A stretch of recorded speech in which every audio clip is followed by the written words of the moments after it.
அனைவருக்குமே வணக்கம். சற்று முன் கிடைத்திருக்கக்கூடிய ஒரு மிக மிக முக்கியமான செய்தி ஒன்று வெளியாகி உள்ளது. சற்று முன் திருமாவை அடித்து இழுத்துச் சென்ற டெல்லி போலீஸ். இது மாதிரி பார்த்தீங்கன்னா செய்திகள் வெளியாயிருக்கு. சதுரடியாக திருமாவளவன் அவர்கள் பார்த்தீங்கன்னா சதுரடியாக உயர்நீதிமன்றத்தில் ஒரு வழக்கறிஞர் பார்த்தீங்கன்னா ஸ்கூட்டரில் வந்திருந்த நிலையில் அவர் பார்த்தீங்கன்னா திடீர்னு அவருடைய கார் மோதிய நிலையில் அவர் கீழே விழுந்து அவர் கேட்ட கேள்விக்கு பார்த்தீங்கன்னா திருமாவளவன் அவர்கள் பார்த்தீங்கன்னா அவர் பலார்னு அடித்து ஒரு மிகப்பெரிய கலவரத்தை அவங்க உட்படுத்தியிருந்தார். இந்த நிலையில் தான் சதுரடியாக இது மாதிரி பார்த்தீங்கன்னா கட்சிக்காரர்களே பார்த்தீங்கன்னா ஓட ஓட அவர் அடிக்கப்பட்ட சம்பவம். அவருடைய ஸ்கூட்டரு அதே மாதிரி பார்த்தீங்கன்னா அவர் அடித்து அனைவருமே சேர்ந்து அவர் அடித்து மயக்கம் போடக்கூடிய அளவிற்கு பார்த்தீங்கன்னா திருமாவளவன் அவர்கள் அவருடைய தொண்டர்கள் பார்த்தீங்கன்னா அதிரடியாக அடித்திருக்காங்க. இந்த நிலையில் தான் சதுரடியாக நீதிமன்றத்தில் வழக்குப்பதிவு செஞ்சுருக்காங்க. இந்த வழக்குப்பதிவின் அடிப்படையில் இவர் மீது நிறைய வழக்குகளும் கிரிமினல் வழக்கு போட்டு இவருக்கு 10 ஆண்டு சிறைக்கால விதிக்கணும் அப்படின்ற மாதிரி பார்த்தீங்கன்னா போராட்டத்தில் விதித்திருக்காங்க. இருந்தாலுமே இந்த நிலையில் சதுரடியாக டெல்லி மேலிடத்திலிருந்து வந்த தகவலின் அடிப்படையில் அதிரடியாக திருமாவளவன் அவர்கள் செய்தது ஒரு மிகப்பெரிய அடாவடித்தனம். திமுகவுடைய ஆட்சிக்கு முற்றுப்புள்ளி வைக்கும் விதத்தில் இப்போ அதிரடியாக பார்த்தீங்கன்னா திருமாவளவன் அவர்கள் டெல்லிக்கு தூக்கியிருக்காங்க. அதிரடியாக திமுகவுடைய கதை முடிந்திருக்கு. திருமாவளவனால திமுகவுக்கு ஒரு மிகப்பெரிய இழப்பாக தான் இருக்க போது.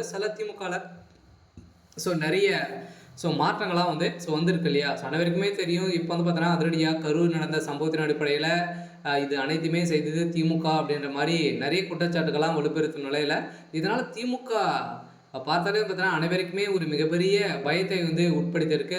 வருகின்ற சட்டமன்ற தேர்தலில் ஒரு மிகப்பெரிய பதிலடி கொடுக்கும் விதத்தில் தான் திமுகவுக்கு எதிராக மக்கள் அனைவருமே திரும்பியிருக்காங்க.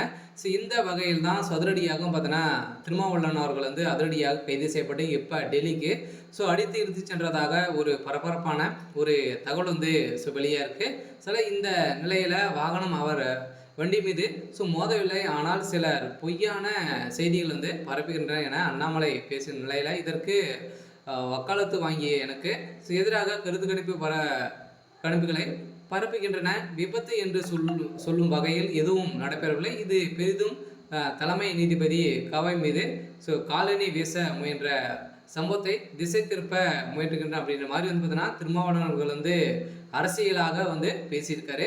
இருந்தாலுமே இது செய்தது அனைவருக்குமே தெரியும். வெளிச்சம் போட்டு காட்டியிருக்காங்க. அவர் எப்படி அடிச்சிருக்காங்க அப்படின்றத அனைவருக்குமே காமிச்சிருக்காங்க. இந்த நிலையில் அவர் இல்லை அப்படின்ற மாதிரி பேசியிருக்கக்கூடிய நிலையை தான் இப்போ அதிரடியாக திருமாவளவன் அவர்கள் அதிரடியாக டெல்லிக்கு தூக்கியிருக்காங்க. அவர் 10 ஆண்டுகள் சிறை தண்டனை வழங்க போகிறதாகவும் ஒரு தகவல் வெளியாக இருக்கு. சரி, ஓகே. இன்னைக்கான அப்டேட் இதுதான். மறக்காமல் நம்மளுடைய சேனலை சப்ஸ்கிரைப் பண்ணி